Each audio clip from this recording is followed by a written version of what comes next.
करणारे यंत्रास आपण इंजिन असं म्हणतो. बरोबर. इंजिनचे दोन प्रकार पडतात.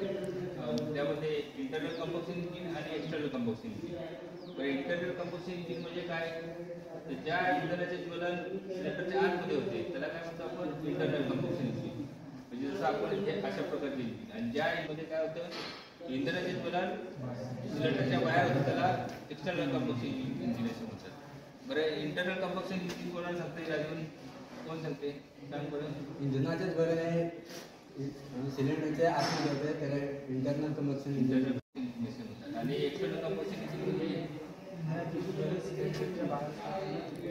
External combustion engine. External combustion engine म्हणजे काय, ते आतमध्ये जिथे होते त्याला इंटरनल कंबशन. म्हणजे या ठिकाणी जो सिलेंडर असतो इथे दाखवा ना, ते चालू कर.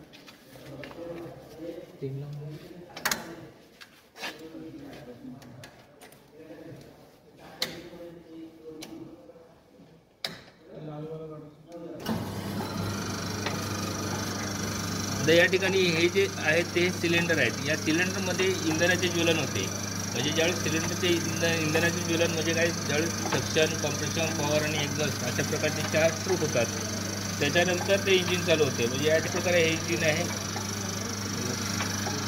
तशाच प्रकारे हे इंजिन आहे. या ठिकाणी इंजिनचे संपूर्ण पार्ट आपल्याला या ठिकाणी बघायला मिळतील. या ठिकाणी सुरुवातीला बघितलं तर हे रेडिएटर आहे. रेडिएटर तर हे इंजिनचा पूर्ण भाग आहे. म्हणजे इथे वरचा भाग जो टॅपेट कव्हर, या भागाला आपण काय म्हणतो, टॅपेट कव्हर असे म्हणतो. त्यानंतर या भागाला काय म्हणतात, एअर क्लीनर. हा जो भाग आहे तो एअर क्लीनर. नंतर या रेडिएटरच्या साईड इंजिन थंड केले जाते. नंतर हा जो भाग आहे तो फ्युएल इंजेक्शन पंप. म्हणजे या ठिकाणी इंधन या ठिकाणी इंजिनला पोचवण्यासाठी याचा वापर केला जातो. हा फ्युएल फिल्टर आहे. त्याच्यानंतर ज्या ठिकाणी ऑइल ठेवलं जातं त्याला ऑइल सब असे म्हणतात. त्याच्यानंतर जी जनरेट केली जाते ती पॉवर या ठिकाणी फ्लायव्हील मार्फत, गिअर बॉक्स मार्फत आणि ती डिप्रेस केला जाते.